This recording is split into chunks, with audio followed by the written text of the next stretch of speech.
Estamos a todos com a paz do Senhor. Estamos iniciando mais uma querida escola dominical.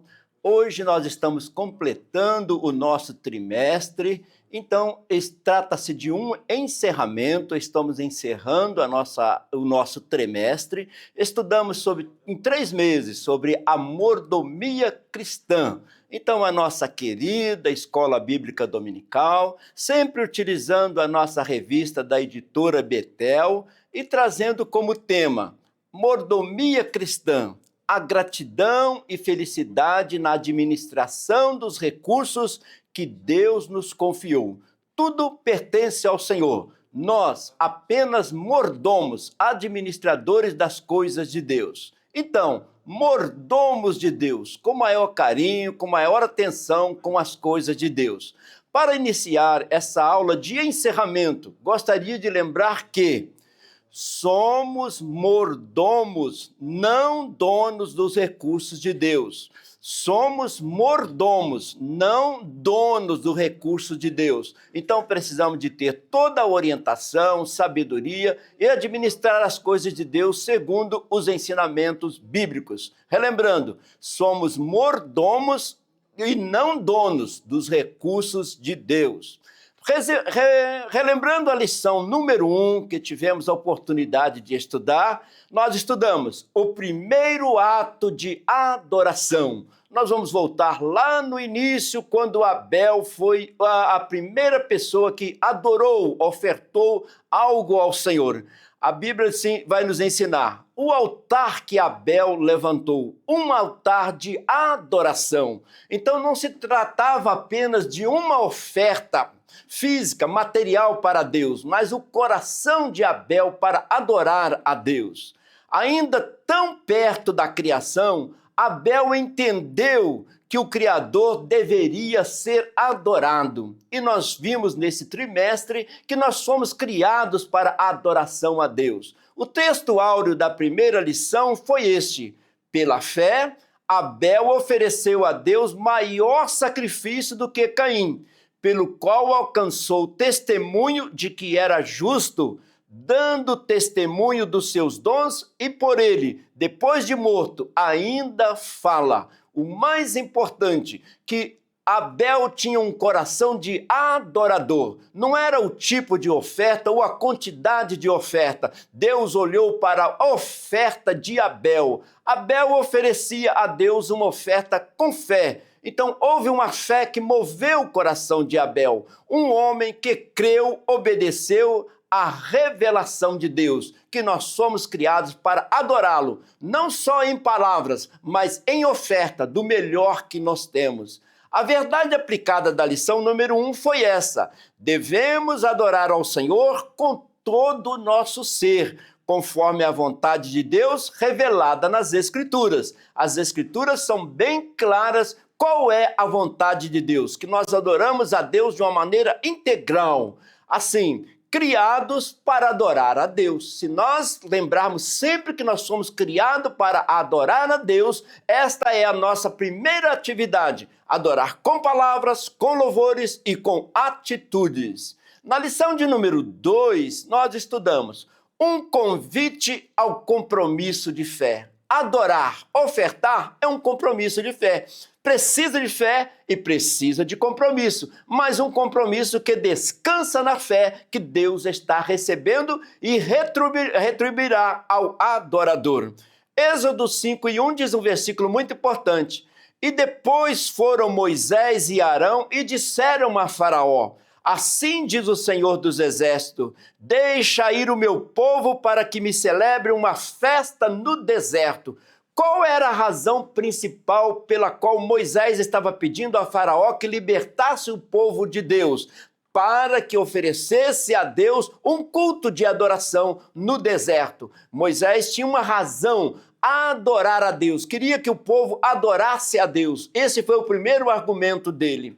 O texto áureo desta lição foi: Moisés, porém, disse: tu também darás em nossas mãos sacrifícios, holocaustos que ofereçamos ao Senhor nosso Deus. Ele diz: Faraó, além do Senhor nos deixar sair para adorar a Deus, vocês vão nos dar bens materiais para que lá, no deserto, ovelhas e todo aquele material, nós vamos construir um tabernáculo e nós vamos adorar a Deus. Eles foram libertos do Egito, saíram com as mãos cheias para preparar um tabernáculo para a adoração do Deus Todo-Poderoso. Assim, vemos o tabernáculo, assim que eles saíram do Egito, eles tinham a liberdade de adorar e também tinham bens materiais com condição de fazer tudo aquilo que Deus exigiu. A verdade aplicada desta lição foi: devemos adorar ao Senhor com cânticos, com nossos bens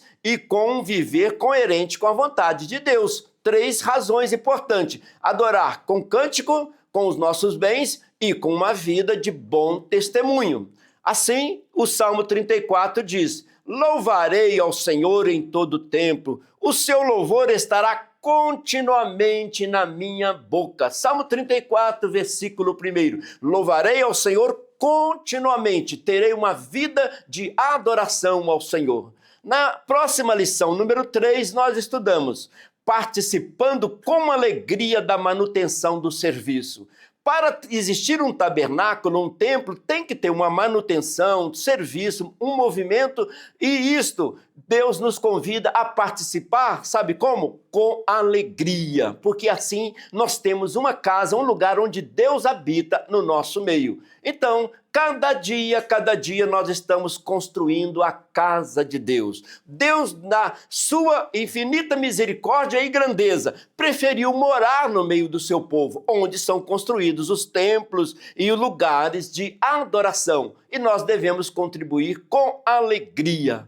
O texto áureo desta lição foi esse: e veio todo homem a quem o seu coração moveu, e todo aquele cujo espírito voluntariamente estimulou, e trouxeram oferta alçada ao Senhor para a obra da tenda da congregação, para todo o seu serviço e para os vestidos dos santos. Então, o povo voluntariamente doou e, além de doar, trabalhou na construção do tabernáculo. Assim, no final, o povo acampava no deserto, as 12 tribos em volta do tabernáculo, no centro do tabernáculo, a casa de Deus no meio do seu povo, e ali havia uma movimentação de serviço, de adoração ao Senhor. Houve voluntariedade para que Deus fosse glorificado. A verdade aplicada desta lição foi essa: como povo de Deus, devemos participar da manutenção dos templos com nossas contribuições e nosso trabalho. 2 maneiras de agradar a Deus: contribuir e também trabalhar para que a casa de Deus esteja continuamente em ordem para servir ao Senhor. O tabernáculo foi construído quando o povo caminhava pelo deserto, mas depois que entrou para a terra prometida, Deus colocou no coração de Davi que construísse um templo, e este templo foi construído na gestão de Salomão. E como vocês estão vendo aí, o templo construído, a planta do templo, e todo mundo com mãos à obras. Além de oferecerem as ofertas para a construção, também colocaram mãos à obra para oferecer uma casa para que o Senhor habitasse no meio deles. Então, na próxima lição, lição número 4, nós estudamos o cuidado e apoio aos obreiros. Se tem uma casa que vai ter um serviço de adoração, de oferta, de sacrifício, de atender todas as pessoas que ali chegariam, precisaria de pessoas para trabalhar ali. E essas pessoas, trabalhando em tempo integral, precisavam ter a manutenção, precisavam ser cuidadas pela própria população. Então, aqueles obreiros, aquelas obreiras, aquelas pessoas que dedicavam, tinham direito de participar das ofertas que eram dadas ali. Então, se eles, os obreiros, estão produzindo frutos para a glória de Deus, ganhando alma, trabalhando para o Senhor, fazendo o melhor para o Senhor, eles têm direito de participar de uma parte desse fruto, que seria a sua manutenção, as suas despesas. E o texto áureo desta lição que estudamos foi: assim ordenou também o Senhor que os que anunciam o evangelho, que vivam do evangelho. Pessoas que estão integralmente servindo ao Senhor, precisava ser suprida aquelas ofertas que eram oferecidas no templo, também uma parte era direcionada a eles, sabendo que a principal parte era para os necessitados, órfãos, viúvas, estrangeiros que chegassem ali. E como era a oferta naquela época? Não era praticamente em dinheiro, era oferta em cereais. Eles estavam no campo, tinham as suas plantações, tinha o seu gado, as suas ovelhas, e dali eles tiravam a sua oferta, o seu dízimo dos cereais. E isso era entregue no templo para a manutenção do templo, para cuidado dos obreiros e para que construísse a casa do Senhor. A verdade aplicada desta lição foi essa: de acordo com as Escrituras, cada membro do corpo de Cristo, cada membro, cada um de nós, é responsável pelo cuidado e sustento dos obreiros fiéis no exercício do ministério cristão. Então, temos o zelo da casa de Deus e também por aqueles que estão ali trabalhando. Então, tinha vários tipos de oferta e uma parte da oferta era para o sustento dos sacerdotes. Sacerdotes é a pessoa que intercediam a Deus em nome do povo. Eles estavam ali continuamente com o altar, oferecendo a Deus e recebendo as pessoas que chegavam ali, pedindo aconselhamento, palavra, pedindo uma intercessão, oferecendo algo para Deus. Era uma missão específica deles. Na lição de número 5, nós estudamos compaixão, uma atitude de quem ama a Deus. E como é que nós vimos tanta compaixão no ministério de Jesus? Jesus sentiu compaixão porque as pessoas não tinham um pastor. Jesus sentia compaixão quando a pessoa estava faminta. Jesus sentia compaixão quando a pessoa estava doente, com um problema. E movido de compaixão, ele fazia alguma coisa em favor do reino de Deus. Então, movido de íntima compaixão, a prática da empatia do ministério de Jesus. O que marcou o ministério de Jesus foi a compaixão pelas pessoas em todas as áreas. Jesus não só pregava o evangelho da salvação, as boas novas, mas abria os olhos dos cegos, os ouvidos dos surdos, curava e também alimentava as pessoas necessárias. Então, Jesus sempre cuidando das pessoas de uma maneira integral. O textuário desta lição foi este: ao Senhor empresta o que se compadece do pobre, ele lhe pagará o seu benefício. Então, quem compadece do pobre tem um crédito com Deus, para que na hora que precisarmos, Deus sabe que ele pode nos recompensar. Lembra da multiplicação dos pães? Por que aconteceu a multiplicação dos pães lá no deserto, onde não tinha onde comprar, onde não tinha dinheiro? Porque um menino ofereceu os pãezinhos que ele teve. Ele pensou em contribuir. E esses pãezinhos nas mãos de Jesus foram multiplicados e multidões de 10, 15 mil pessoas foram alimentadas. Então, partiu de alguém ofertar para que Deus multiplicasse. A mesma coisa hoje nós observamos, por exemplo, a CIB. Nós recebemos a contribuição de cada um, de cada congregação, e tudo vai se formando uma quantidade maior para que nós possamos atender às necessidades dos necessitados, não só da igreja, mas também das entidades que precisam do nosso apoio. A verdade aplicada dessa lição foi este: o autêntico discípulo de Cristo tem consciência de que foi chamado para abençoar e fazer bem, movido pelo amor a Deus e ao próximo. Por que Deus nos chamou? Para abençoar e fazer o bem, movido pelo amor a Deus e ao próximo. Isto é uma atitude do cristão e Deus nos abençoa quando temos esta visão. Agora, vale a pena a gente refletir. Tem gente que é tão pobre, mas tão pobre que só tem o dinheiro. A pessoa tem a condição de ajudar, mas não tem o amor e a vontade de fazer o bem. Não olha, não vê a necessidade dos mais. Não é também uma pessoa que tem posse, mas ao mesmo tempo é pobre, pobre de amor, de compaixão. Se Jesus viveu uma vida de compaixão, então lembrar, você foi abençoado para abençoar. Quando Deus chamou o patriarca Abraão, Deus disse: eu vou te abençoar e tu serás uma bênção. Você vai ser abençoado e vai abençoar muitas e muitas pessoas. E assim aconteceu. A lição de número 6 nós estudamos: edificando a casa de Deus.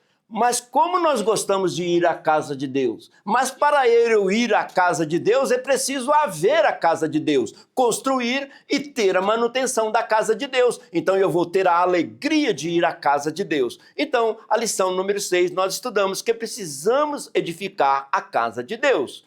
Quando o povo voltou do cativeiro da Babilônia, eles voltaram, depois que Deus deu uma segunda libertação para o povo, eles chegaram na terra prometida e começaram a cada um a construir a sua casa. Aí Deus levantou o profeta Ageu e começou a dizer: olha, vocês estão construindo a casa cada um de vocês, mas e a casa de Deus? A casa de Deus está lá destruída, a casa de Deus está lá em escombros. E Ageu foi um profeta do recomeço, um profeta que levantou para motivar o povo a reconstruir o templo, a morada de Deus, o lugar de adoração, o lugar de ensinamento, o lugar de ofertar ao Senhor. Então, uma meta que o cristão tem é sempre esta: restaurando o altar da comunhão. Era ali no templo que o pessoal oferecia a sua oferta, ouvia mensagens, louvavam ao Senhor. Construir o templo não é simplesmente construir ou reconstruir o templo, é restaurar o altar da comunhão, o lugar do encontro com Deus.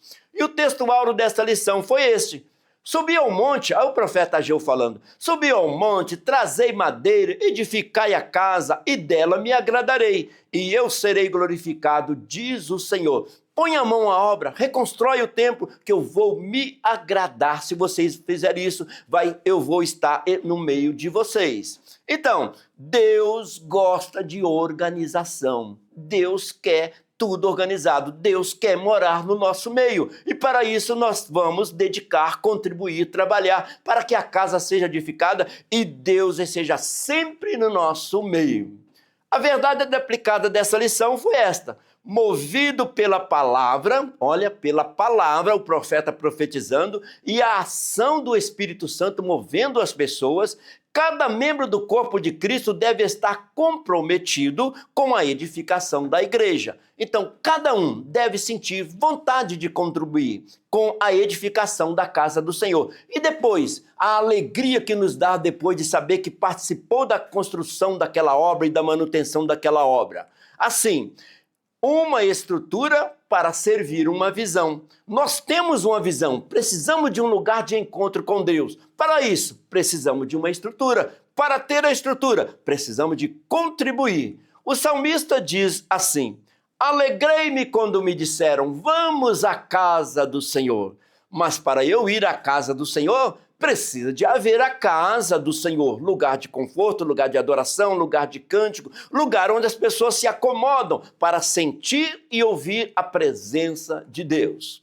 A próxima lição que estudamos foi a lição de número 7. Nós estudamos liberalidade, uma atitude de gratidão e reconhecimento. Se uma pessoa é liberal para servir nas coisas de Deus, contribuir, isso é um sinal que a pessoa é grata a Deus por tudo que fez por nós. Reconhece que precisa fazer e trabalhar na casa de Deus. Então, construir a obra de Deus é uma atitude de gratidão. Deus fez tanta coisa por mim. Jesus vem, morre na cruz do Calvário para me salvar. Agora nós estamos salvos com o nosso nome escrito no livro da vida. E o que Deus quer de nós? Gratidão e reconhecimento que precisamos contribuir com a obra de Deus. E aí a gente pode fazer uma oração assim, olha: querido Deus, desta vez eu não quero pedir, quero somente agradecer.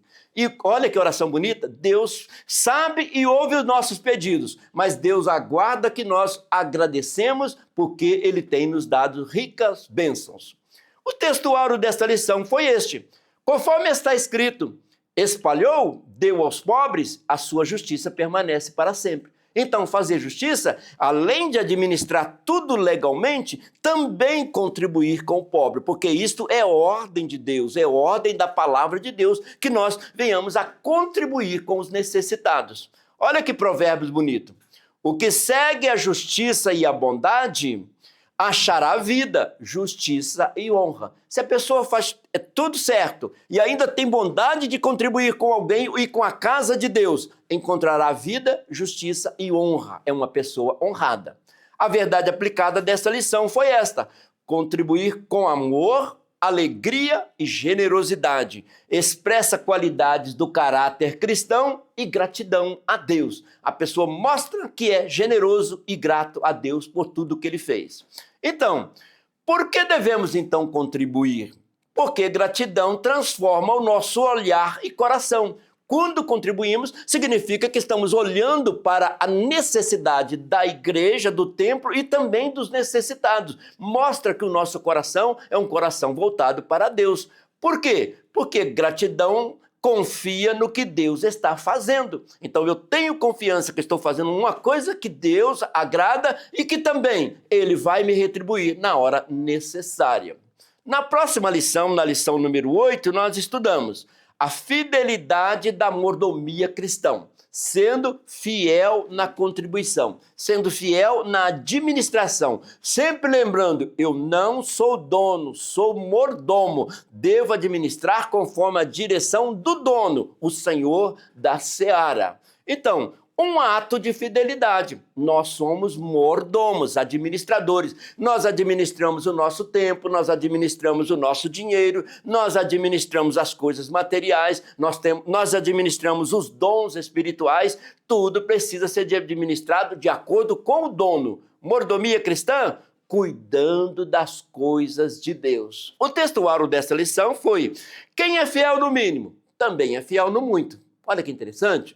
Quem é injusto no mínimo, também é injusto no muito. Então Deus olha para as pequenas e grandes coisas que administramos dentro da sua casa e na nossa vida. Então, seja fiel no pouco e no muito Deus te colocará. Seja fiel no pouco e no muito Deus te colocará. A verdade aplicada desta lição foi: o discípulo cristão envolve lidar com os bens materiais e as finanças conforme os princípios bíblicos. Então, nós temos uma responsabilidade de administrar com sabedoria. Sabe por quê? Porque tudo pertence a Deus. A Bíblia diz: do Senhor é a terra e tudo o que nela existe, o mundo e os que nele vivem. Além de tudo ser de Deus, nós também somos de Deus. Então somos apenas mordomos, estamos administrando as nossas vidas e os nossos bens, porque somos pertencentes ao Deus que é dono de todas as coisas. Assim, depois estudamos a lição número 9, o contentamento e a generosidade do cristão. O cristão que é generoso em contribuir é um cristão contente. Se a pessoa nunca estiver contente com o que já tem, ele sempre vai pensar nele. Mas se a pessoa já estiver contente com o necessário, ele vai ver que tem condição de ajudar e ser generoso com alguém. Então, o contentamento é muito importante na vida do cristão. Já tenho o necessário, Deus tem me abençoado, vou abençoar alguém, vou contribuir com uma obra. Então, fica com essa mensagem aí. Seja cristão generoso. Não seja apenas cristão, seja cristão generoso, voluntário. O textuário dessa lição diz o seguinte: o que é de bons olhos será abençoado, porque deu do seu pão ao pobre. Ele tem bons olhos para ver as necessidades, onde está o necessitado. Então, ele contribui, ele ajuda os necessitados. A verdade aplicada desta lição é: contentamento. Primeiro, ser contente, aí vai gerar a generosidade. São características do autêntico discípulo de Cristo. Ele crê e descansa na provisão e no cuidado do Senhor. Ele sabe que Deus vai suprir as suas necessidades, então reparte com o necessitado. Olha o Salmo 112, que bonito. Feliz é o homem que empresta com generosidade e com honestidade conduz os seus negócios. Interessante, né? Conduz os seus negócios com honestidade e ainda contribui com o necessitado. Uma dinâmica da nossa vida que nós todo dia estamos praticando.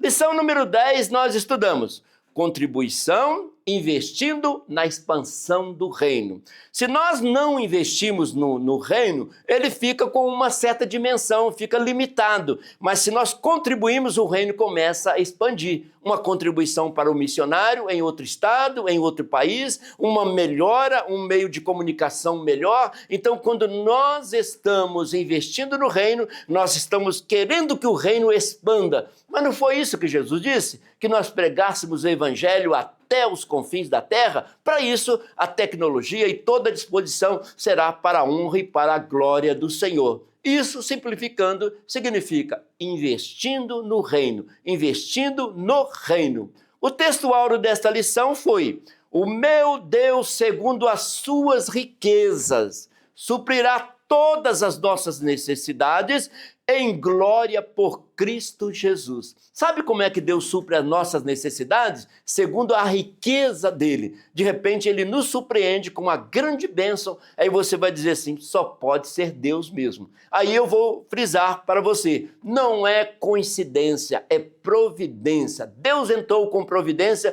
e você recebeu uma bênção bem maior do que você esperava.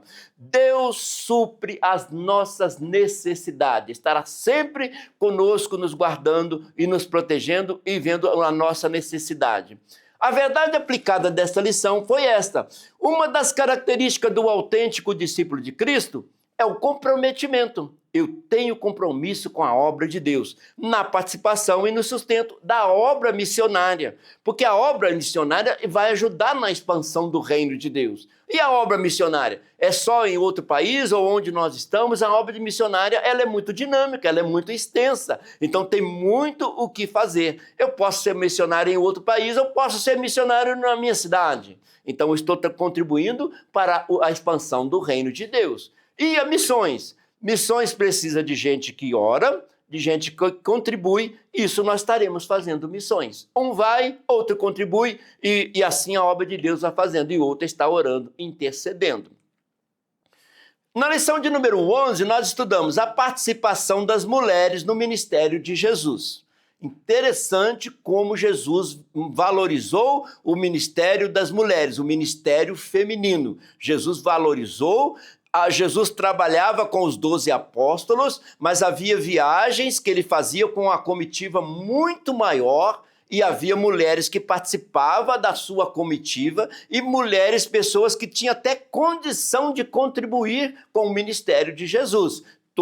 Então Jesus valorizou o ministério feminino. Hoje, a igreja, homens e mulheres servindo ao Senhor, nós vemos uma proporção de mais mulheres dedicando ao reino de Deus, porque Deus tem trabalhado e valorizado o ministério feminino. Se Jesus valorizou naquela época, há 2000 anos atrás, muito mais hoje temos que ter a visão de apoiar e entender e compreender o ministério feminino. Então, as mulheres no ministério de Jesus. É só ler a Bíblia com mais cuidado que nós vendo mulheres sendo abençoadas e também abençoando o ministério de Jesus. Jesus era prudente, tinha momento que ele estava com os 12 apóstolos e tinha momento que ele estava com uma comitiva muito grande trabalhando no reino de Deus. Jesus valorizou o ministério feminino. E o texto áureo dessa lição?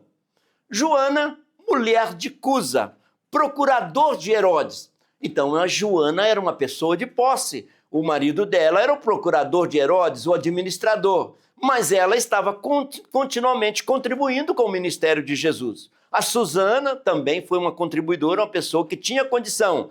E muitas outras que serviam com as suas fazendas. Elas tinham condições de ajudar o ministério de Jesus. Nós encontramos também muitas mulheres que foram ajudadas, curadas e libertas por Jesus. E também encontramos mulheres com capacidade de, depois de convertida, ajudar o ministério de Jesus. O reino de Deus nos mostra isso. Então, Lucas diz que elas serviam ao Senhor com suas fazendas, isto é, com os seus bens, ofertando para que a obra de Deus continuasse. A verdade aplicada desta lição foi: o Senhor chama mulheres e homens a quem capacita com o poder do Espírito Santo e usa na grande obra de evangelização e edificação da igreja. O Senhor chama homens e mulheres para o reino de Deus. E nós Precisamos de contribuir de uma maneira geral, porque o reino de Deus é grande, a seara é grande e os obreiros e obreiras são poucas. Então, há vagas na seara do Senhor para trabalhar. Então, nessa escola nós aprendemos o quê? Nessa lição? Que as mulheres em ação, trabalhando para o Senhor. As mulheres em ação. Na outra lição de número 12, nós estudamos a igreja e os necessitados. O que a igreja tem a ver com os necessitados que estão na sociedade, em nosso redor? Será que não temos? Jesus teve. Então a igreja está fazendo a continuidade do ministério de Jesus. Se Jesus alimentou, se Jesus curou, se Jesus visitou, se Jesus apoiou, a missão da igreja é dar continuidade ao ministério de Jesus. Então, aí no mapa do Brasil mesmo, dai-lhes voz de comer, dai-lhes voz de comer. Jesus citou esta frase quando ele viu aquela multidão que precisava de pães, e ela serve para nós, para o nosso dia, para o nosso país. Uma variedade de etnias necessitando de um apoio da igreja. A igreja e os necessitados. O texto áureo dessa lição foi: e não vos esqueçais da beneficência e da comunicação, porque com tais sacrifícios Deus se agrada. Olha aí, ser beneficente, ser uma pessoa que quer o bem do outro, e a comunicação. Se nós não comunicarmos com os necessitados, não saberemos qual é a necessidade deles. Então a comunicação na igreja é importante para que a beneficência seja colocada em prática. Olha que versículo interessante. Não deixe de fazer o bem e de ajudar os outros, pois com esses sacrifícios que agradam ao Senhor. Eu estou fazendo para uma pessoa necessitada. Pode saber que Deus está recebendo esse ato, essa atitude generosa sua. A verdade aplicada da lição número 12 foi essa. Atenção e cuidado integral com o ser humano devem fazer parte dos valores do discípulo de Cristo. A pessoa que se aproxima da igreja ou que nós aproximamos delas, elas têm necessidades espirituais, sim, devemos pregar o evangelho, mas elas também têm necessidades físicas, materiais, e nós temos que estar atento que Jesus fez um ministério completo. Para isso, nós temos que ter doses diárias de atenção, carinho, afeto, empatia, amor ao próximo, fazem bem para o coração e para a alma. Para o bem e coração da alma que recebe, para o bem e coração da alma que oferta, que ajuda, que atende aquelas pessoas.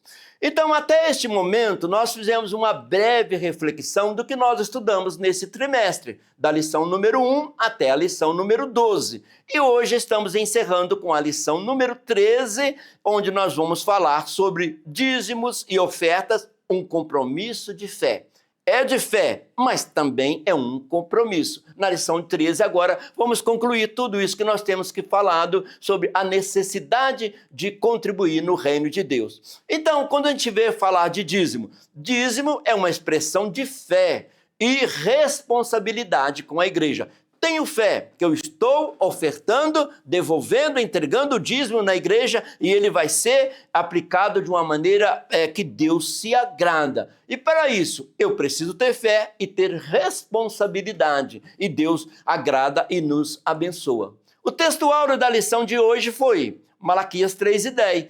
Trazei todos os dízimos à casa do tesouro, para que haja mantimento. Olha, qual é a finalidade? Para que haja mantimento na minha casa. E depois fazei prova de mim, diz o Senhor dos Exércitos. Qual é a prioridade principal? Mantimento, pregação da palavra, coisas básicas. E assim depois vai expandindo o reino de Deus. Olha que versículo bonito, Salmo 4. Eu te oferecerei um sacrifício voluntário. Louvarei o teu nome, Senhor, porque tu és bom. Como é que é esse sacrifício, essa oferta? Voluntário, nasceu de um coração agradecido. Verdade aplicada.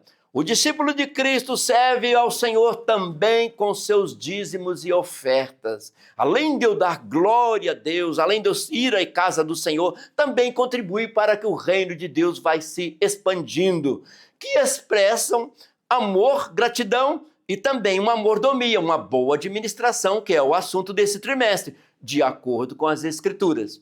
Mas olha que interessante, o ofertante é mais importante do que a oferta. O ofertante é mais importante do que a oferta. Lembra da primeira oferta de Abel? O coração de Abel é que chamou a atenção de Deus. Não era a quantidade que estava sendo oferecida, mas o ofertante é mais importante do que a oferta.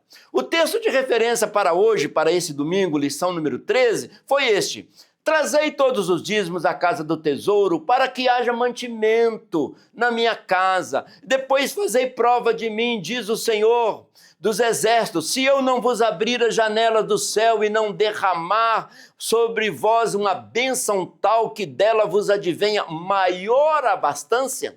Deus nos dá o necessário, mas ele diz, se você é um contribuinte, você ama a obra de Deus, você vai ter o necessário, Deus vai te dar o necessário. E digo isto, Paulo escrevendo, que o que semeia pouco, pouco também ceifará. E o que semeia em abundância ceifará. Cada um contribua segundo propôs no seu coração, não com tristeza ou por necessidade, porque Deus ama ao que dá com alegria. Está fazendo aquele ato de ofertar ou de entregar a sua oferta, de contribuir com alegria. Deus está olhando o nosso coração. Olha que pensamento importante. Olha que pensamento para a pessoa que não sabe o que é amar ao próximo. Ele só percebeu que pessoas valem mais do que coisas quando perdeu suas coisas. Então as pessoas, as vidas, são mais valiosas do que os bens materiais. Não trouxemos nada para este mundo, não vamos levar nada deste mundo. As pessoas são valiosas, somos mordomos, devemos administrar com sabedoria, planejar, mas sempre pensando, há necessitados perto de nós e nós podemos contribuir.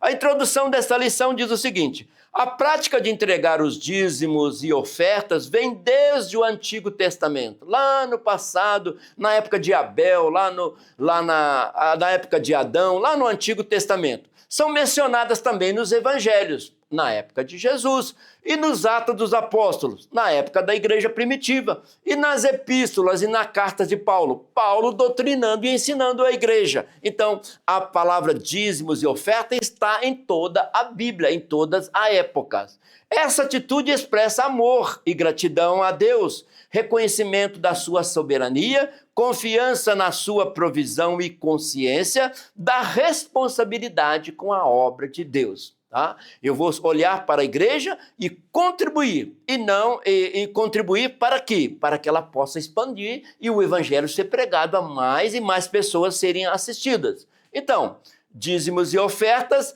expressam honra e gratidão. Estou honrando a Deus e estou sendo grato a Ele por tudo que Ele tem feito por mim. Então vou contribuir. Jesus disse, aquilo que fizeres aos pequeninos, estão fazendo para mim. Tópico 1 da lição 13, que é a lição de hoje. O dízimo no Novo Testamento. E lá também, no Antigo Testamento. Lá no Antigo Testamento também tinha a prática de entregar o dízimo. Então, a revista nos diz assim, no Antigo Testamento, o povo de Israel entregava a 10ª parte do fruto dos animais domésticos, que é o que se tinha, trabalhava no interior, do gado, dos frutos da terra e de qualquer outra fonte de renda que tivessem. Então, o que eles plantavam e colhiam, sempre eles davam o dízimo para o tabernáculo, para o templo, para que outras pessoas fossem alimentadas e para que o reino expandisse. Porque assim demonstravam gratidão a Deus pelas bênçãos recebidas. Olha o que diz lá em Levítico. Também todas as dízimas do campo, da semente do campo, do fruto das árvores são do Senhor. Santas são ao Senhor. Esta oferta de gratidão entregue na casa de Deus, santo para a honra e para a glória do Senhor. Então, dízimo, a Bíblia diz, trazei todos os dízimos, ofertamos com amor, com alegria. Por quê? Ele é santo, o dízimo será santo ao Senhor.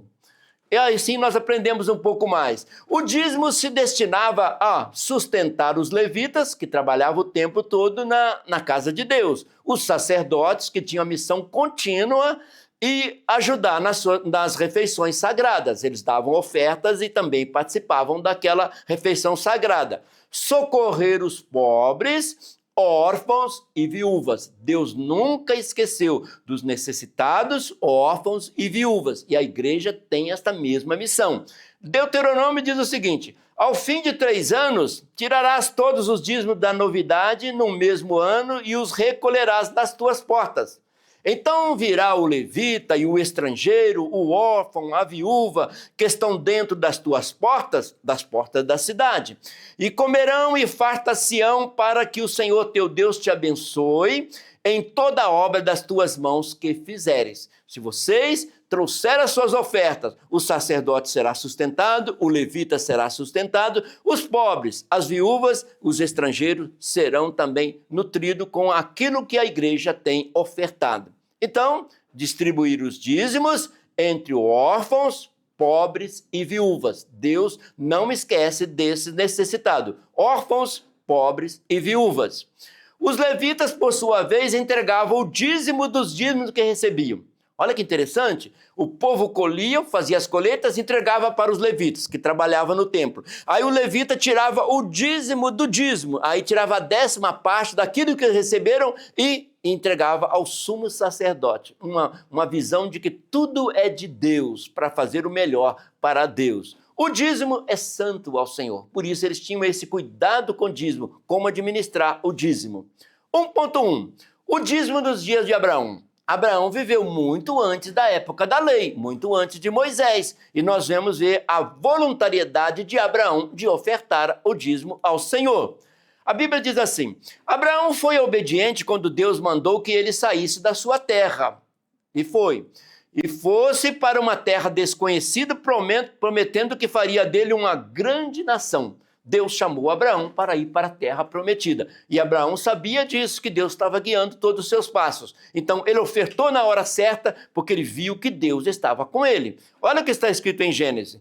Ora, o Senhor disse a Abraão: sai-te da tua terra para a terra que eu te mostrarei, far-te-ei uma grande nação e abençoar-te-ei. E engrandecerei o teu nome, e tu serás uma bênção, e em ti serão benditas todas as famílias da terra. Abraão, se você me obedecer, eu vou te abençoar, você mesmo, e você vai abençoar outras pessoas. Essa é a visão de Deus com a igreja, como tinha com Abraão. E Deus disse: em ti serão benditas todas as famílias. O próprio Salvador Jesus nasceu da descendência de Abraão, abençoou o mundo inteiro com a salvação, e todos são benditos em Abraão, nessa descendência. A chamada de Abraão e a promessa de Deus. Deus não fez um chamado para Abraão e fez um chamado sem um complemento. Deus chamou e fez uma promessa de abençoar. E Abraão recebeu esta promessa junto com o chamado, foi abençoado e abençoou muitas pessoas. Abraão foi fiel. Após ele retornar de uma marcha usada para resgatar o seu sobrinho Ló, lembra disso? Lembra do Ló? Teve uma dificuldade e ele teve que entrar para poder libertar o Ló naquela situação. Aí, quando ele voltou vitorioso, ele entregou o dízimo a Melquisedeque, que era um sacerdote do Deus Altíssimo. Mesmo lá naquela terra dos cananeus, havia um sacerdote do Deus Altíssimo, e Abraão ficou tão feliz e abençoado por ele, que ele entregou o dízimo. Gênesis 14. E Melquisedeque trouxe pão e vinho. Muito sugestivo esses dois elementos, né? Pão e vinho. E este era sacerdote do Deus Altíssimo. E abençoou e disse: bendito seja Abrão do Deus Altíssimo, possuidor dos céus e da terra, que entregou os teus inimigos nas tuas mãos. E Abraão deu-lhe o dízimo de tudo. Ao Melquisedeque abençoar Abraão, Abraão falou: como gratidão, eu vou devolver, entregar o dízimo de tudo. Amém? Então, Melquisedeque abençoa a Abraão, porque Abraão sabia que as vitórias dele não estavam na força dele, mas no Deus Altíssimo. Essa é a primeira vez que a Bíblia relata a entrega do dízimo. Muito antes da lei, muito antes do Antigo e Novo Testamento, lá no início. Portanto, essa prática antecede as leis cerimoniais e judiciais do povo judeu, transmitida por intermédio de Moisés. Moisés foi o líder da nação que recebeu a lei para transmitir ao povo de Israel. Mas Abraão viveu muito antes ele já ofertava ao Senhor. Jó também viveu muito antes e também já era uma pessoa muito grata que ofertava ao Senhor. Melquisedeque abençoou Abraão. O dízimo deve ser visto como graça. Abraão ofertou o dízimo como a graça, como gratidão, por amor, por nada de imposição, mas por amor. 1.2. Os dízimos nos dias de Jacó. Então agora já vem uma descendência de Abraão falar sobre o dízimo também. Jacó prometeu dar o dízimo de tudo. Olha, Jacó estava saindo da terra prometida para ir para outra terra. Antes de atravessar o rio Jordão, lá em Betel, ele disse: se o Senhor abençoar a minha viagem, eu darei o dízimo de tudo. E Deus abençoou Jacó, e quando ele voltou, muitos anos depois, ele voltou rico e abençoado, no mesmo altar onde ele tinha prometido antes de sair, tá? Gênesis 28 diz assim: se Deus for comigo e me guardar nesta viagem que faço, e me der pão para comer e vestes para vestir, e veja que ele está pedindo o necessário, e vestes para vestir, e eu em paz, outra coisa que precisamos, paz, e eu voltar em paz e tornar a casa do meu pai, desejo de voltar para a terra prometida, o Senhor será meu Deus, eu vou te servir. E esta pedra que eu tenho posto, ele levantou um altar, será casa de Deus, e de tudo quanto me deres, certamente darei o dízimo. Maravilhoso? Recebendo a bênção, antes de receber a bênção, estava ele e o seu cajado atravessando o rio. Voltou agora abençoado materialmente, espiritualmente, e cumpriu aquilo que ele prometeu a Deus. Foi então lá em Betel que os anjos, quando ele dormiu, os anjos desceram e subiram sobre ele. Ele pegou a pedra, transformou num travesseiro. Deus providenciou aquele travesseiro, transformou num sonho. Ele acordou, pegou a pedra, colocou em pé e transformou num altar. E nesse altar ele fez este compromisso: Deus, se o Senhor me abençoar e eu voltar para a terra prometida, me guardar em paz, eu darei o dízimo. Jacó mostrou a intenção de entregar o dízimo como reconhecimento pelo favor de Deus, como fez o seu avô Abraão. Olha, veja que a geração está passando de um para outro, o aprendizado. Quando Jacó reencontrou Esaú, lembra que ele saiu e precisava de acertar as coisas com Esaú? Ele quis presentear o seu irmão, mas Esaú disse que já tinha bastante. Deus abençoou tanto o Abraão que ele voltou com condição de presentear o seu irmão. Mas o Esaú também foi abençoado. Olha o que diz o texto. E disse Esaú: de que te serve todo este bando que tem mandado? Esse rebanho que você tem mandado me entregar? E ele disse: para achar graça aos teus olhos, os olhos do meu senhor. Mas Esaú disse: eu tenho bastante, meu irmão, seja para ti os teus bens. Mas Jacó insistiu que ele recebesse aquele presente. Olha, estamos vendo agora duas pessoas abençoadas, mesmo pelo voto de Abraão. Jacó envia mensageiros a Esaú dando presente. Os presentes de Jacó facilitaram com que eles tivessem um encontro amigável. Por que Jacó deu presente? Porque Deus tinha abençoado, porque ele foi um dizimista fiel na presença do Senhor. A entrega e devoção de Jacó fizeram com que ele reconhecesse o favor de Deus. Aí ele insistiu com Esaú: toma, peço-te a minha bênção que te foi trazida, porque Deus graciosamente tem me dado, porque tenho de tudo. Olha aí Jacó voltando, no mesmo lugar que ele fez um voto que ia dar o dízimo, agora ele diz: olha, eu tenho de tudo, Esaú, eu quero que você receba esse presente. E ele presenteou o irmão dele quando encontra com o Esaú. 1.3, os dízimos nos dias de Moisés. Agora vamos chegar em outra época, na época de Moisés, ele trazendo o povo de Israel do Egito. Moisés vai frisar o mesmo assunto. Nos dias de Moisés, a primeira referência ao dízimo ocorre no livro de Levítico. Lógico, o livro de Levítico era as leis traçadas para o povo de Israel, tá? O povo saiu do Egito, ainda não tinha uma constituição, uma orientação espiritual. O livro de Levítico deu toda essa orientação. Os judeus deveriam oferecer a Deus a 10ª parte de tudo que desce na terra. E aí? Eles iam viajando, plantando, colhendo e também oferecendo para a manutenção do tabernáculo. Tudo voluntário. Olha o que diz em Levítico. Também todas as dízimas do campo, da semente, do fruto, das árvores são do Senhor. Ele diz: mas se tudo é do Senhor, vou oferecer pelo menos a 10ª parte. Tudo é do Senhor. Santas são todas as dízimas de vacas, ovelhas, de semente, tudo serão para o Senhor. Então, queridos irmãos, O dízimo é uma questão de fidelidade. Lá em Abel já tinha oferta, Abraão deu dízimo, na época do Antigo Testamento houve o dízimo. Dízimo é uma questão de fidelidade. E a oferta é uma questão de fé. E muitas vezes nós fazemos as duas coisas. Fidelidade é ao mesmo tempo fé que Deus vai nos abençoar. O dízimo é mencionado em relação ao sustento dos sacerdotes. Moisés falou, vocês trazem o dízimo porque o sacerdote não vai ter terra, ele não vai ficar plantando para colher, ele vai ficar trabalhando no templo, então ele precisa se alimentar. Se vocês trouxerem os dízimos, eles vão servir a Deus e vai ficar orando por vocês. Então tinha uma razão de ser. Olha o que diz o livro de Números. Disse também o Senhor a Arão, na sua terra, na possessão, nenhuma terás. Você não vai ter herança material, você não vai ter terra para plantar. E no meio deles nenhuma parte terá. Eu sou a tua parte e a tua herança no meio dos filhos de Israel. Eis que aos filhos de Levi tenho dado todos os dízimos em Israel por herança, pelo que seu ministério que exercem, o ministério da tenda da congregação. A tribo de Levi ia dedicar totalmente ao reino de Deus. Então eles precisavam que os outros que não estavam ali trabalhando no templo fossem ofertantes e dizimistas. Então, uma visão melhor sobre o dízimo, a finalidade do dízimo no Antigo Testamento. Os levitas, que eram os obreiros da casa do Senhor, não tinham herança na terra, precisava de receber para seu sustento. E também, os dízimos recebidos pelos levitas, era separado a 10ª parte para os necessitados, para as pessoas que tinham necessidade. Então, mesmo eles trabalhando no reino de Deus, tinham uma visão que aquilo que cereal animal que era entregue ali no tabernáculo é para eles usufruir e olhar as necessidades em volta.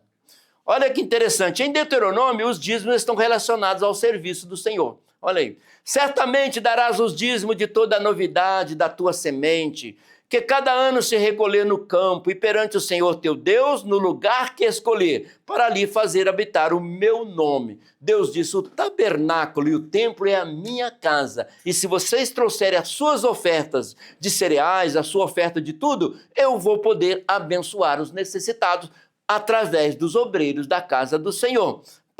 Isso é um sinal de temor a Deus. Deuteronômio 26 diz que o dízimo também é separado para os pobres. Olha aí, para os necessitados. Quando tiveres acabado de separar o dízimo de todos os produtos, olha aí, todos os produtos, no 3º ano, que é o ano do dízimo, tu o colocarás à disposição do levita. Ele vai administrar, ele é um mordomo, do estrangeiro, do órfão, da viúva, para que tenham na cidade comida para se saciarem. Ele diz, esse tipo de dízimo de 3 em 3 anos vai ser de cereal e vai ser guardado e eles vão distribuir para os órfãos necessitados, viúva e todo o mais os estrangeiros que chegassem ali naquele lugar. Tópico 2 da nossa lição 13, a lição desse dia de hoje. O dízimo no Novo Testamento. Como é que foi o dízimo no Novo Testamento? O Novo Testamento faz menção de vários princípios presentes no ato de dar o dízimo. Jesus repreendeu os mestres da lei porque eles interpretavam as coisas de Deus de uma maneira errada e Jesus corrigiu, chamando-os de hipócritas porque eles davam o dízimo da hortelã, olha aí, parece coisa simples, dava o dízimo da hortelã, dava o dízimo da erva doce, do cominho, mas não obedeciam aos outros mandamentos importantes, como ser justo, bondoso, honesto com o próximo. O que esses mestres da lei naquela época estavam fazendo? Fazendo legalmente uma coisa, assim, por obrigação, dava o dízimo tudo certinho, mas não abençoava, não era justo, não era bondoso, não era honesto. Então Jesus não foi contra o dízimo. Vocês devem dar o seu dízimo, mas vocês devem ser bondosos, honestos com o próximo. Está abrangendo de todas as áreas. Então, o que Jesus repreendeu não foi o dízimo, mas que eles dessem prioridade a ser justos, bondosos para com os necessitados. Então, o dízimo é uma doação. No Novo Testamento é algo espontâneo, por amor. E Deus recebe, não como uma obrigação, mas como um amor. Os mestres da lei deveriam entregar o dízimo. Deveria, Jesus não cancelou. Mas sem deixar de praticar as boas obras. Olha aí, e eles estavam indo só para o assunto do dízimo. Por isso Jesus teve que corrigir. Olha o que está escrito em Mateus. Agora vem a palavra de Jesus mesmo. Ai de vós, escribas e fariseus. Os escribas eram os intérpretes da lei. Os fariseus, os religiosos, na maioria. Hipócritas, porque dais os dízimos da hortelã, do endro, do cominho e desprezais o mais importante da lei, o juízo, a misericórdia e a fé. Deveis, porém, fazer estas coisas. Não está tirando o dízimo. E não omitir aquelas. Então, dê o dízimo e também seja bondoso, generoso para com o necessitado. Jesus colocou amor no dízimo, graça no dízimo. Então, o dízimo é uma forma de agradecer a Deus por tudo o que Ele faz por nós. Estou devolvendo o meu dízimo, estou entregando o meu dízimo, porque meu Deus tem me abençoado ricamente. Deus está olhando lá para o coração, o que nós estamos pensando. 2.1, Jesus falou a respeito do dízimo. Interessante, né? Acabamos de ler que ele falou a respeito do dízimo. Alguns cristãos defendem que a prática do dízimo se limita ao tempo do Antigo Testamento, sendo totalmente dispensável. Não é dispensável, é indispensável, é interessante. No Novo Testamento, quando Jesus disse, aí o mesmo versículo que eu acabei de ler na outra tela, Jesus diz, deveis entregar o dízimo, mas deveis ser generoso e bondoso para com o próximo. Não pensa que só dar o dízimo é meramente por obrigação que você está agradando a Deus. Deus quer um dízimo e uma oferta de coração para que os necessitados sejam abençoados. Então, ser dizimista é reconhecer que tudo pertence a Deus. Tudo pertence a Deus. Jesus não repreendeu aqueles homens por entregar o dízimo, de maneira nenhuma, mas pela hipocrisia de achar que cumpririam a lei mesmo sem se importar com o próximo. Então eles estavam muito no legalismo de dar o dízimo, está resolvido, já agradei a Deus. Deus falou, eu quero amor, quero justiça, quero bondade com o necessitado. Dizimar é o ato de obediência, mas não nos exime de praticar as obras que glorificam o Pai. Posso fazer as duas coisas e Deus será glorificado, entregando o meu dízimo. Mateus 5,16 diz assim, assim resplandeça a vossa luz diante dos homens, para que vejam as vossas boas obras e glorifiquem o vosso Pai que estás nos céus. Então, que as nossas obras sejam como uma luz perante este mundo. Que o mundo olhe em nós, veja em nós que nós somos amorosos, generosos, que nós contribuímos para o reino de Deus, para o crescimento, nós atentamos para os necessitados, que nós sejamos uma luz. 2.2. Aí o Paulo também vem mais tarde na história da igreja e ele se referiu ao dízimo levítico. Paulo vem falar, olha aí, Paulo se referiu ao dízimo levítico quando falou do cuidado que a igreja deve dispensar aos obreiros. Se Paulo estava orientando a igreja a sustentar e ajudar os líderes, então Paulo estava lembrando que para ajudar esses líderes seria através dos dízimos e ofertas. Então Paulo foi muito coerente, então nós vemos, olha o que está escrito em 1 Coríntios, não sabeis vós que os que administram o que é sagrado comem do que é do templo? E os que de contínuo estão junto ao altar participam do altar? Assim ordenou também o Senhor aos que anunciam o evangelho, que vivam do evangelho. Se então a pessoa está a tempo integral trabalhando na obra de Deus, dedicando o seu tempo trabalhando, então essa pessoa vai ser sustentada pelas ofertas e dízimos da igreja, numa visão. E o missionário que vai ao campo, que vai levar muito mais ainda necessário da nossa participação, conforme estudamos na aula anterior. Então, o sustento da igreja. Nós precisamos de pensar no sustento da igreja. O sustento da igreja está nas nossas mãos para que nós façamos alguma coisa. Se o apóstolo Paulo achasse o dízimo era algo dispensável, ele certamente não o citaria. Então, mas Paulo confirmou o dízimo. Não teria feito referência aos textos do Antigo Testamento que trata do assunto. Olha, vocês vão sustentar as despesas do templo, das pessoas que dedicam tempo integral. Então, e como vai ter esse sustento? Através das ofertas e dos dízimos. Olha aí o que ele escreveu para os coríntios. Não digo isso como quem manda. Ele não quer nada por obrigação. Não digo isto como quem manda, mas para provar pela diligência dos outros a sinceridade do vosso amor. Porque já sabeis a graça do nosso Senhor Jesus Cristo, que sendo rico, por amor de vós se fez pobre, para que, pela sua pobreza, enriquecesses a muitos. Então, Jesus estava lá na glória, cercado de anjos, aí ele se torna humano, vem a essa terra, serve, lava pé dos apóstolos, morre na cruz para nos salvar. Ele desceu para nos abençoar. Então, não podemos olhar para os necessitados, para o reino de Deus? Isso, dízimo, uma contribuição da graça, do amor, isso que Deus quer. 2.3, por que dar o dízimo? Olha aí, por que dar o dízimo? Tanto no Antigo Testamento como no Novo Testamento, a Bíblia Sagrada se refere ao dízimo como um ato de fidelidade e reconhecimento de que tudo que temos vem de Deus. Tenho posses, muito ou pouco, de acordo com o necessário, mas eu tenho, tudo veio de Deus. Foi Deus que fez a planta crescer, produzir, a fazenda crescer, tudo isso. Foi Deus que abriu uma boa porta de emprego, foi Deus que me ensinou, que me deu uma mente sadia para estudar e ter uma boa profissão. Então, tudo veio de Deus e eu devo ofertar com gratidão. Sendo assim, entregar os dízimos e ofertas com amor e contentamento deve ser a prática de todo cristão. Com amor e contentamento. Então, dízimo é um dos meios para dizer ao Pai. Olha que interessante, quando você dá o seu dízimo e oferta, você está dizendo assim, estamos aqui, Senhor, para colaborar com o teu reino. O Senhor tem nos abençoado de uma maneira 100%, a muito mais do que 100%, então nós estamos aqui para colaborar com o teu reino. E Deus conta conosco que o reino de Deus precisa. Então, por que o dízimo? Letra A, nos doar ao reino. B, nos doar à igreja que está aqui na sociedade. Nos doar a quem o Senhor ama, que são os necessitados.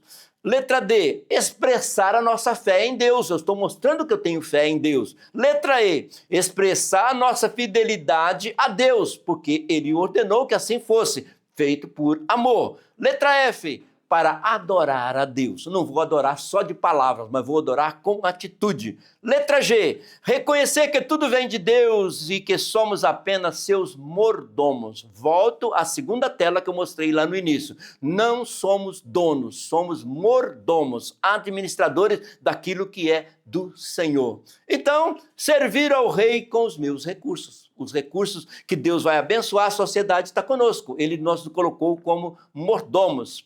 Ofertando com amor? Esse é o tópico 3. Com amor. O amor acima de tudo. Deus nos convocou o povo de Israel para que levasse ofertas alçadas. A própria palavra oferta já está falando de oferecer. A própria palavra oferta, em todos os sentidos na Bíblia, já está falando de ofertar. É algo que a pessoa dá a alguém, como fosse um presente, para a construção do santuário onde ele habita. Olha o que está escrito em Êxodo. Fala aos filhos de Israel que me tragam uma oferta alçada. Oferta voluntária. De todo homem cujo coração se mover voluntariamente. Dele tomareis a minha oferta alçada. Levanta uma oferta, mas ela é voluntária. Eu quero que o meu povo ame o reino de Deus. Isso é que Deus fala conosco com respeito a ofertas e dízimo. Oferta de amor, para Deus receber lá em cima, porque senão eu cumpro um compromisso aqui embaixo, mas eu quero saber se Deus está agradando do meu agir, do meu contribuir. O relato bíblico nos revela que foram feitas ofertas generosas ao Senhor, generosas. Ouro, prata, cobre, tudo ofertado de coração por desejo próprio, para construir um grande templo, a morada do Deus Altíssimo.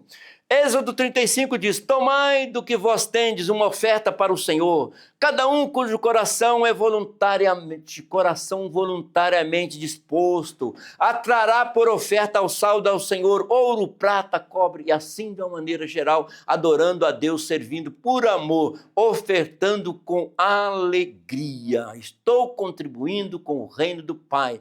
Senhor, pode contar comigo que eu estou aqui para contribuir. 3.1, ofertas no Antigo Testamento. Tinha ofertas lá, muitas ofertas, por isso que o povo caminhou e chegou à terra prometida. No Antigo Testamento relata diversos tipos de oferta. Oferta por holocausto, que aí fazia a oferta do cordeirinho e o cheiro agradável ao Senhor, e depois também as pessoas se alimentavam junto ali com o sacerdote. Oferta de manjares, tudo para servir ao Senhor. Sacrifício pacífico, eu estou sentindo em paz, mas eu vou lá no templo e vou dar uma oferta pacífica, uma oferta de paz, para dizer que eu estou em paz com Deus. Então, o tipo de ofertas no Antigo Testamento, né? Nós vemos dessa forma aí. Olha aí, tinha oferta queimada, tinha oferta de manjares, tinha oferta pacífica, tinha oferta pelo pecado e tinha oferta pela culpa. Tem 5 tipos de oferta. Isso, o pecado, quando a pessoa errou, sabendo que estava errando, por culpa não sabia que estava errando, então mesmo assim ele faz uma oferta de gratidão. E hoje a oferta de amor, isso é que Deus quer de nós. Então o Antigo Testamento relata diversos tipos de ofertas, aí mais umas ofertas pelo pecado, precisava de levar, e a oferta pela culpa, o pecado quando a pessoa não teve a intenção, e a culpa quando não teve a intenção, e o pecado quando teve a intenção. Isso, e agora os tipos de oferta no Novo Testamento. E agora, mudou, saímos da lei, entramos na graça, e como é a oferta do Novo Testamento? Oferta de gratidão, de acordo com a palavra do Senhor. Vai fazer mais do que número, mais do que porcentagem, algo que Deus vai agradar, mais do que cumprir uma obrigação. Davi sabia reconhecer o valor terreno e espiritual das ofertas. Davi, apesar da situação dele, mas ele entendia. Davi se negou a receber de Araúna a doação de um terreno. O povo de Israel estava passando por um momento muito difícil, uma calamidade, e ele falou: eu quero construir um altar, não era ainda o templo, simplesmente um altar, para oferecer um sacrifício a Deus, e Deus vai agradar e vai acabar essa tempestade. E ele foi a Araúna e falou: eu quero comprar a sua terra para eu construir um altar aqui. Araúna falou: mas se é para Deus, eu vou doar o terreno. Aí Davi falou: eu não quero de graça, eu não quero oferecer a Deus nada que me custe alguma coisa, eu quero comprar o terreno, não quero, porque eu quero oferecer uma oferta a Deus, aí vai acabar essa calamidade na nação. Segundo Samuel: não oferecerei ao Senhor meu Deus holocaustos que me não custe nada. Eu quero que me custe alguma coisa para que Deus agrade de mim. Aí Davi estava dizendo isso aí. Não darei a Deus o que não me custe nada. Eu quero contribuir, quero fazer por amor alguma coisa que me custe alguma coisa. Após comprar o terreno de Araúna, veja aí, ele comprou, tá? Ele não aceitou a doação do terreno, ele quis comprar. E o rei Davi construiu ali um altar, onde apresentou ofertas que foram completamente aceitas pelo Senhor. Olha o que está escrito. E edificou ali Davi ao Senhor um altar e ofereceu holocaustos e ofertas pacíficas. Ofertas pacíficas, eles estavam precisando de paz. Assim o Senhor se aplacou para com a terra e cessou aquele grande castigo sobre Israel. Porque Davi construiu um altar e ofereceu a Deus com uma terra que ele comprou, ele dedicou. Então, assim você vê o altar de Davi. Tudo muito rápido, parece que ainda não tinha acabado e ele já está fazendo a obra, já está ofertando, tudo muito rápido, porque estava passando por uma calamidade muito grande e Deus olhou por aquilo e mudou a situação de Israel. 3.2, as ofertas no Novo Testamento. Vamos agora para a nossa época, mais perto da gente. Oferta no Novo Testamento. No início da igreja de Jerusalém, lá que a igreja primitiva nasceu e que chegou até aqui em Juiz de Fora, até aqui na nossa nação. Então, no início da igreja em Jerusalém, estava a generosidade. Eles ouviam que precisavam aceitar Jesus como Salvador, mas também ouviam que precisavam de ofertar na casa de Deus por gratidão, não por imposição, por gratidão. A igreja primitiva já nasceu assim. a prontidão e a voluntariedade na contribuição financeira dos primeiros convertidos. Já aprendiam isso de novo convertido. Aceitar Jesus, ele é o único Salvador, mas ofertar para que expanda o reino de Deus, o evangelho seja pregado a toda criatura. Atos 2 diz assim, olha lá, todos os que criam estavam juntos, tinham tudo em comum. Então, observava a necessidade do próximo. E perseverando unânimes todos os dias no templo e partindo pão de casa em casa, comiam juntos com alegria e singeleza de coração. Uma igreja singela, dedicada ao Senhor, simples, olhando para a necessidade do próximo. Princípios práticos da igreja primitiva. Isso, além da fé, além da adoração, além do cântico, além dos instrumentos, a ajuda para contribuir com os necessitados. Os discípulos de Cristo entenderam que a adoração ao Senhor não está restrita ao louvor, oração e ensino. Olha aí, eles chegaram à conclusão que não era só cantar, pregar e falar bonito lá na igreja. Eles chegaram à conclusão que precisava de ofertar. A igreja primitiva já sabia disso. Olha aí Atos 4. E era um o coração e a alma da multidão dos que criam, e ninguém dizia que coisa alguma do que possuía era sua própria, sempre pensando no próximo. Mas todas as coisas lhe eram comuns, sempre pensando no próximo, no necessitado.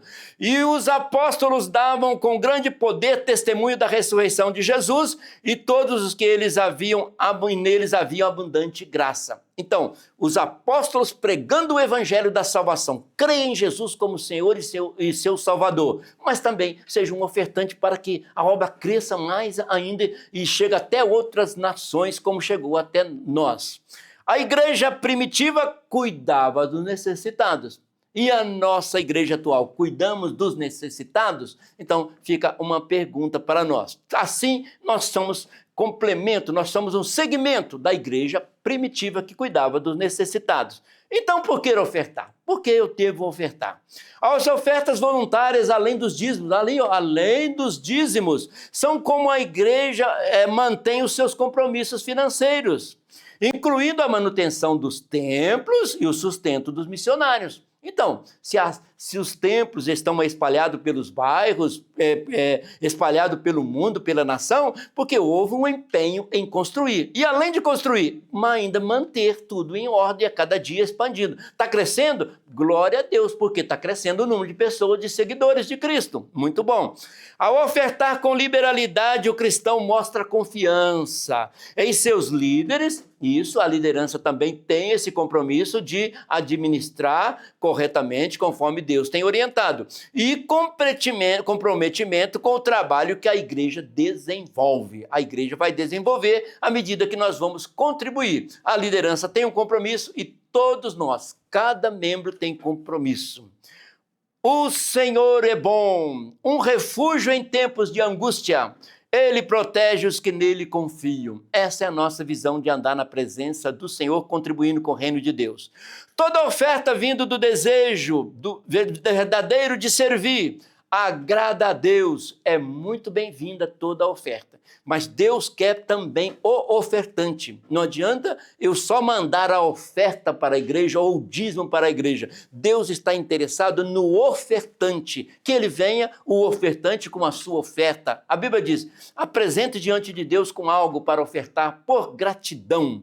Porque as ofertas também são uma maneira de adorar ao Rei dos Reis. Não é só cantar, pregar, mas também a oferta é a maneira de adorar. Então, ofertar é um ato de adoração. Quando você está ofertando, olha, eu não tenho dom disso, de cantar ou de pregar, mas está ofertando, está adorando ao Senhor.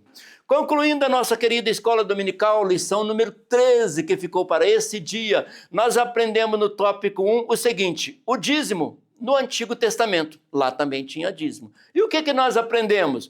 Jacó mostrou a intenção de entregar o dízimo como reconhecimento pelo favor de Deus. Deus, se o Senhor for a meu favor e me ajudar, eu vou entregar o dízimo, lá no Antigo Testamento. No tópico 2, nós estudamos o dízimo no Novo Testamento. Agora sim, época da graça também, o dízimo ali atento. Entregar o dízimo não nos exime de praticar boas obras que glorificam o Pai. Não é só o ato de dar o dízimo, mas mas dar o dízimo com amor e visando a atenção para os necessitados, órfãos e viúvas, e também para a expansão do reino de Deus.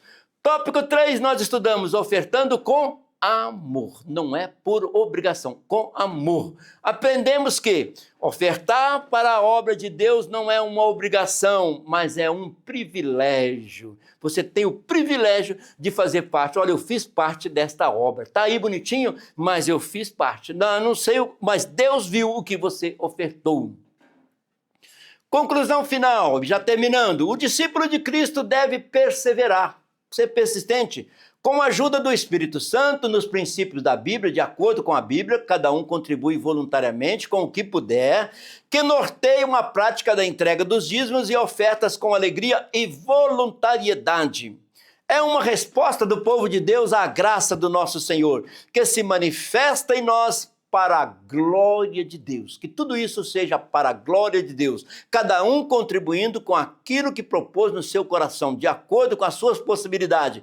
Deus será glorificado, o reino de Deus vai ser expandido. Então, honrando a Deus com os nossos bens. Não só palavras, mas estou contribuindo com a expansão do reino.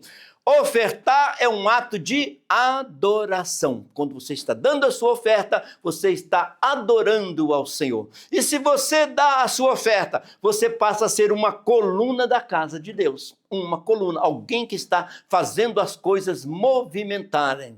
Apocalipse 14, 12 diz o seguinte: aqui está a paciência dos santos, aqui estão os que guardam os mandamentos de Deus e a fé em Jesus. Quais são os mandamentos de Deus? Ofertar com amor. E ofertar com amor porque eu tenho fé que Deus vai suprir a minha necessidade. Então, esta oferta agrada a Deus. Se a oferta for lá do coração, agrada a Deus. Estamos muito felizes por estar encerrando esse trimestre, estudando juntamente com vocês a palavra do Senhor. Estudamos muitas lições e hoje estamos encerrando. Ela prolonga um pouquinho mais porque é um encerramento. E agora nós estaremos estudando no próximo trimestre. Aqui na AD Brasil JF nós estaremos estudando mais uma nova revista. Estaremos aprendendo bastante sobre o livro de João, o do evangelista João. Vamos conhecer muito Jesus, conhecer os seus milagres. Estaremos estudando Jesus Cristo, o Filho de Deus, a verdade que transforma. Vamos conhecer muito mais Jesus através do Evangelho de João. Milagres, ensinamentos e a promessa de vida eterna no Evangelho de João. Que Deus abençoe a cada um. Escola Bíblica Dominical, crescei na graça e no conhecimento. Em nome de Jesus.